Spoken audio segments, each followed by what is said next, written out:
আগৰ ভিডিঅ'ত আমি এইখিনিলৈকে এই পাৰ্টলৈকে কৰিছিলোঁ যে খৰচৰ হাতত টান হ'লে আগলৈ খৰচ কৰিব মনে সঞ্চয় কালত কাট কিনা নালি কৰে। এইখিনি অৰ্থাৎ আমি পঢ়িছিলোঁ। তো আজিৰ ভিডিঅ'ত আমি তোমালোকৰ এই নেক্সট পাৰ্টখিনিৰ পৰা পঢ়িম আৰু বুজি যাম। খৰচত হাত টান হ'লে যেনেকৈ কৃপণান পায়,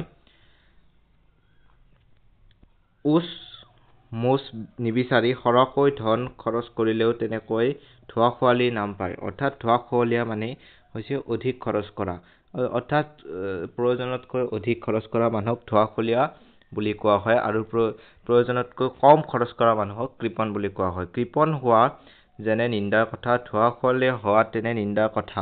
কৃপণেও ধনৰ উচিত ব্যৱহাৰ নাজানে, ধোৱা খোৱালিয়াই ধনৰ উচিত ব্যৱহাৰ নাজানে। অৰ্থাৎ কৃপণবিলাকে ধনটো কমকৈ ব্যৱহাৰ কৰে আৰু ধোৱা খোৱালিয়াবিলাকেও অধিক ব্যৱহাৰ কৰে। এতিয়া আমি চাওঁ আহা। এজন কেৱল সঞ্চয় কৰাত উত্ৰাৱল, আনজন ক্ষয়ংকৰ কৰাত উত্ৰাৱল। অৰ্থাৎ সঞ্চয় কৰাৰ উত্ৰাৱল বুলি ইয়াতে তোমালোকক কাক কোৱা হৈছে? সঞ্চয় কৰাত উত্ৰাৱল বুলি ইয়াতে আমাক কৃপণটোক কোৱা হৈছে। কৃপণ হৈছে খন কৰাত উত্ৰাৱল আৰু ক্ষয়ংকৰ কৰাত উত্ৰাৱল, অৰ্থাৎ ক্ষয় কৰা। ক্ষয়ংকৰ মানে হৈছে ক্ষয় কৰা, শেষ কৰাত উত্ৰাৱল আমাৰ হৈছে ধোৱা খোৱালিয়া। এইটো তোমালোকে মনত ৰাখিবা। নেক্সট আমি চাওঁ। খৰচীৰ পক্ষে ধন এটা অসহনীয় বোজা, এটা বিষম আহুকাল, তাক খৰচ কৰি অন্ত নকৰে মানে মনত সন্তোষ নাই। অৰ্থাৎ ধোৱা খোৱালি স্বভাৱৰ মানুহৰ কি হয়, ধৰা খৰচ নকৰালৈকে তেওঁলোকে শান্তি নাপায়। হাতৰ পৰা বস্তুখিনি অৰ্থাৎ পইচাখিনি খৰচ নকৰালৈকে মনটো তেওঁলোকৰ শান্ত নপৰে। অৰ্থাৎ খৰচ কোনো সকাম নাথাকিলে সি এটা সকাম গঢ়ি লয়। অৰ্থাৎ খৰচ কৰিবলৈ যদি কিবা এটা সকাম নাথাকেও সি এটা নিজাকে সকাম পাতি ল'ব আৰু তাত খৰচ কৰিবলৈ বিচাৰিব। এতিয়া নেক্সট কথাটো হৈছে, এনেবিধ মানুহৰ এদিন ধনী এদিন দৰিদ্ৰ হয়। এনেবিধৰ মানুহ এদিন ধনী আৰু এদিন দৰিদ্ৰ হয়, এদিন নানা ভোগ উপভোগ কৰে, এদিন লঘোণে ভাতে পেট ভৰাই। অৰ্থাৎ কথাটো হৈছে ধোৱা খোৱালিয়া স্বভাৱৰ হ'লে তুমি মানুহক দেখুৱাবলৈ বা খৰচ কৰিবলৈ সকাম পাতি এদিন বহুত ধুমধামেৰে খাব আৰু নেক্সট দিনা তেওঁলোকৰ হাতত জমা পইচা শেষ হৈ গ'লে ভোকত কলমলাই থাকিব। নেক্সট হৈছে, এদিন তেওঁলোকৰ বৰভোজ দিয়ে, এদিন লোকৰ দুৱাৰত নিজৰ আচল পাতে। অৰ্থাৎ এদিন মানুহক মাতি আনি সকাম পাতি খুৱাব আৰু নেক্সট দিনা খাবলৈ হাতত পইচা শেষ হৈ গ'লে, যিহেতু ক্ষয়ংকৰ মানুহ তোমালোকৰ ইয়াতে মেনশ্যন কৰিছে, ক্ষয়ংকৰ মানুহ যিহেতু নেক্সট দিনা আৰু বেলেগৰ ওচৰত হাত পাতি খাবলগীয়া হয়। খৰচী মানুহে ধন গোট কৰি কোনো ডাঙৰ কাম কৰা দূৰৰ কথা, নিজে বিপদত তৰিবলৈ তাৰ সামৰ্থ্য নাইকিয়া হয়। অৰ্থাৎ যিহেতু ধোৱা খোৱালিয়া স্বভাৱৰ মানুহৰ অৰ্থাৎ পইচাটো খৰচ কৰিলে মনত শান্ত পৰে, তো এইবিলাক মানুহে কি কৰে, বেলেগৰ বিপদত সামৰ্থ্য নাই, বেলেগৰ বিপদত সহায় কৰিবলৈ সামৰ্থ্য নাইকিয়া হয় আৰু নিজে বিপদত পৰিলেও বেলেগে চাবলগীয়া হয়। যিহেতু নিজৰ হাতত পইচাই নাথাকে, পইচা শেষ কৰি দিয়ে খৰচ কৰি। অৰ্থাৎ ধন হৈছে ধোৱা খোৱালিয়া মানুহৰ কাৰণে এটা সহিব নোৱাৰা বোজা। খৰচী মানুহে ধন গোট কৰি কোনো ডাঙৰ কাম কৰা দূৰৰ কথা। এইখিনি পঢ়িলেও আমি নিশ্চিতভাৱে। সমস্ত জীৱনটো ধন ঘটি অন্তত সি পৰৰ ভাতলৈ আশা পালিবলগীয়া হয়। অৰ্থাৎ সমস্ত জীৱনটো ধন ঘটে আৰু ধোৱা খোৱালি স্বভাৱৰ কাৰণে শেষ কৰি দিয়ে, ধনটো উৰাই দিয়ে, গতিকে বেলেগৰ ওচৰত হাত পাতিবলগীয়া পৰিস্থিতি আহি পৰে।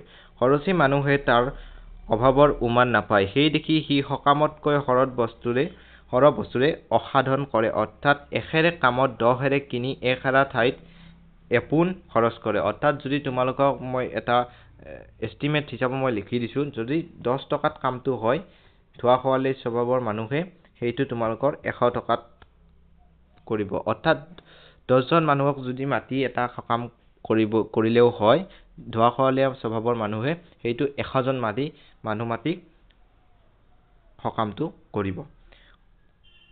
এতিয়া ইহঁতে নিজে ধন খৰচ কৰিবলৈ উৰুলীকৃত, আনকো সেইদৰে উদগাই উৰুলীকৃত কৰে। উৰুলীকৃত মানে হৈছে উৎসাহ যোগায়। অৰ্থাৎ উৰুলীকৃত মানে উদ্ভাসুল, অৰ্থাৎ উৎসাহী। অৰ্থাৎ উৎসাহী হৈ থাকে ধন খৰচ কৰিবলৈ, বা ধন খৰচ কৰিব নাপালে মনটো বিষাদেৰে ভৰি পৰে। অৰ্থাৎ নিজে যেনেকৈ ধন খৰচ কৰে, অন্যকো তেনেকৈ ধন খৰচ কৰিবলৈ উৎসাহ প্ৰেৰণা যোগায়। ইহঁতে ভৱিষ্যত নাভাবে, 100 বাৰ ধনৰ নাটনিত পৰিলেই কক বকাই ফুৰিলেও শিকনি নলয় ইহঁতৰ স্বভাৱত শুধৰণিৰ বাজ। অৰ্থাৎ কথাটো হৈছে ইহঁতে কোনোদিনে খৰচত পৰিলে বা টানত পৰিলে কোনোদিনে শিখ নলয়। অৰ্থাৎ শিকনি নলয় মানে ইয়াতে কি হৈছে, এটা শিক্ষা নাপায়। শিক্ষাটো নলয়, তেওঁলোকে আগৰ নিচিনাকৈ ধন খৰচ কৰিয়ে যাব আৰু অভাৱত পৰিয়ে যাব। কৃপণালীৰ কাৰণ যেনে ঠাৱৰ কৰি ক'ব নোৱাৰি, ধোৱা খোৱালিৰো কাৰণ তেনেকৈ ঠাৱৰ কৰি ক'ব নোৱাৰে। অৰ্থাৎ ব্যক্তি বিশেষে বেলেগ বেলেগ হয়, কেনেকৈ তুমি মানুহটো ধোৱা খোৱালি কৃপণ বা কিয় হ'ল, কিয়তো তোমালোকে বিচাৰি নোপোৱা, এতিয়া হৈ গৈছে সেইটো বিচাৰি পাবা। ভালকৈ গমি চালে ইয়াক দেখা যায় যে কেৱল কিতাপ দেখুৱাবলৈ মানুহ ধোৱা খোৱালে নহয়, কিন্তু জনা বুজা মানুহে ধোৱা খোৱালে কিতাপ বুলি নধৰে, কেৱল চহা দুখীয়া তৰফৰ মানুহে তাক কিতাপ কৰা বুলি। অৰ্থাৎ কিতাপ কৰা মানে মানুহক দেখুৱাবলৈ কিছুমান মানুহে বেছিকৈ পইচা খৰচ কৰি ডাঙৰকৈ সকাম পাতে বা ডাঙৰকৈ কাজ কাম পাতে। তো এই তেনেকুৱা মানুহক ধোৱা খোৱালে স্বভাৱৰ বুলি ইয়াতে ধুনীয়াকৈ মেনশ্যন কৰা হৈছে। এতিয়া অশিক্ষিত দুখীয়া মানুহে ধুমধামকৈ খৰচ কৰা দেখিলে বিস্ময় মানে আৰু সি যেনেকৈ খৰচ কৰে তাক বৰলোক বুলি ঘোষণা কৰে। অৰ্থাৎ এতিয়াও মানে সমাজত কি হয়, এইটো লাইনৰ পৰা তোমালোকৰ ধুনীয়া কুৱেশ্যন আহিব পাৰে, এইটো লাইন তোমালোকে আণ্ডাৰলাইন কৰি ল'বা যে অশিক্ষিত দুখীয়া শ্ৰেণীৰ মানুহৰ যিহেতু হাতত বহুত বেছি টকা পইচা নাথাকে, তো তেওঁলোকে যদি সকামখন বহুত বেছি ডাঙৰকৈ পতা দেখে বা বহুত বেছি খৰচ কৰা দেখে, তেওঁক আমি বৰ মানুহৰ কিতাপটো অশিক্ষিত বা দুখীয়া মানুহে তেওঁলোকক বৰ লোক বুলি বিবেচনা কৰে। বৰ লোক মানে হৈছে ডাঙৰ লোক, যে ডাঙৰ মানুহ বহুত বেছি টকা পইচা আছে, সেই হিচাপত আমাৰ মানুহটোক বিবেচনা কৰে। চোৰেও চুৰ কৰা ধন খৰচ কৰি সিহঁতৰ চকুত চমক লগাব পাৰে। অৰ্থাৎ চোৰবিলাকেও চুৰ কৰা ধনেৰে ডাঙৰ সকাম পাতি অশিক্ষিত দুখীয়া লোকসকলৰ মাজত বৰ মানুহ হৈ থিয় দিব পাৰি। অশিক্ষিত সামান্য মানুহৰ মনত ধন খৰচ কৰা এটা মহতালিৰ কৰ্ম।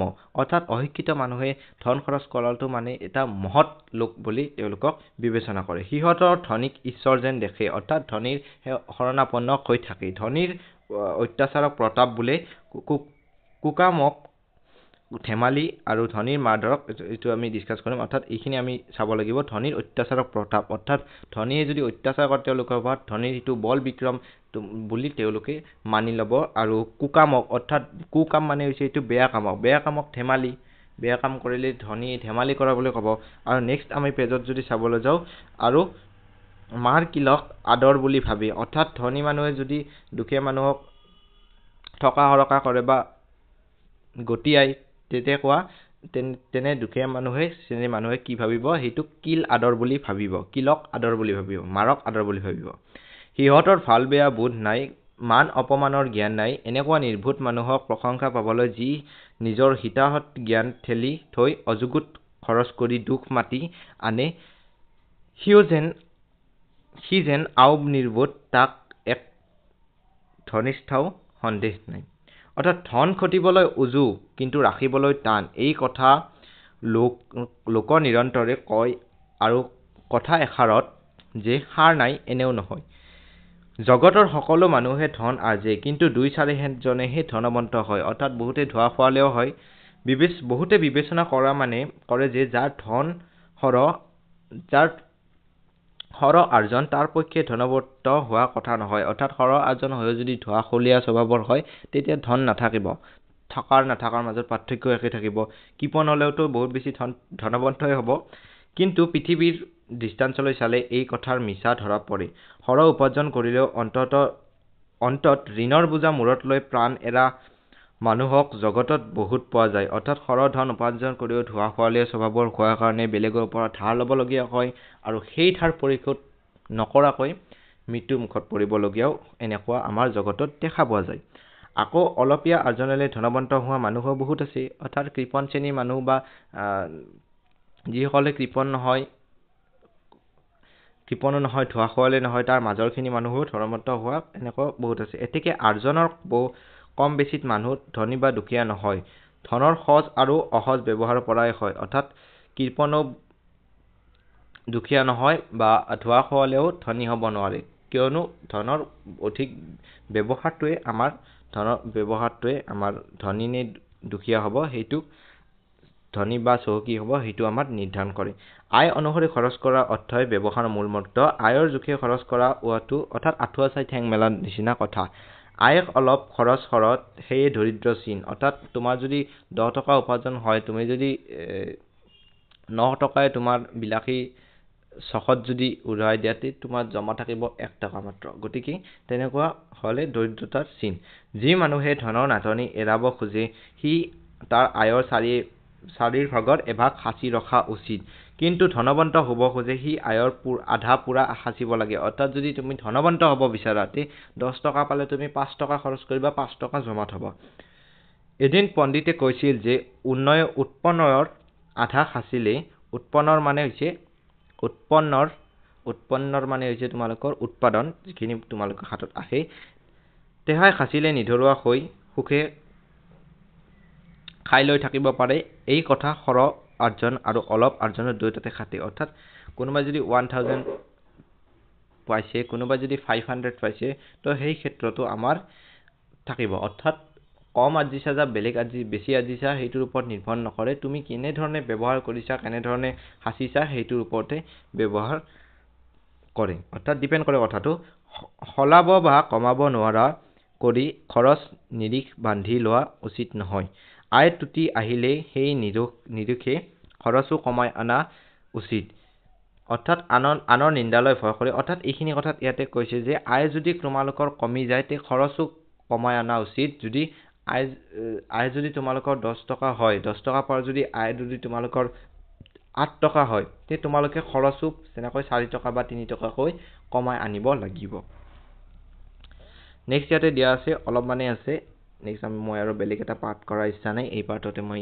শেষ কৰি দিম এইটো লেসন যে গুছাবলৈ টান ঋণৰ এবাৰ হলে গুছাবলৈ টান অৰ্থাৎ ঋণ হলে তোমালোকৰ গুছাবলৈ বহুত বেছি টান হয় ব্যাধি অনুক্ৰমে বাঢ়ি যায় আৰু ঋণৰ অনুক্ৰমে বাঢ়ি যায় যেহেতু ঋণবিলাকত কিছুমান ইন্টাৰেষ্ট হিচাপতো থাকে গতিকে ঋণবিলাক দিনৰ দিনে বাঢ়িহে যায় ব্যাধি থাকিলে শৰীৰৰ উদ্গতি নহয় অৰ্থাৎ ইয়াতে কি কোৱা হৈছে ব্যাধি আৰু ঋণ ব্যাধি মানে হৈছে বেমাৰ আৰু ঋণক একেলগে বুজা হৈছে যে বেমাৰৰ যদি তুমি উচিত চিকিৎসা নকৰা বেমাৰো বাঢ়ি যাই থাকিব আৰু ঠিক তেনেদৰে ঋণৰো যদি তুমি সোনকালে ঋণটো পৰিশোধ নকৰা তে ঋণো দিনক দিনে বাঢ়ি যাই থাকিব মই এটা নেক্সট পাৰ্টত তোমালোকক কৰি দিব বুলি ভাবিছো যেহেতু 12 মিনিটৰ হৈছে ভিডিওটো তো পাৰ্ট 3 ত আমি এই নেক্সটখিনি আলোচনা কৰিম তে আজি ভিডিওটো এইখিনিতে সমাপ্ত কৰিছো ধন্যবাদ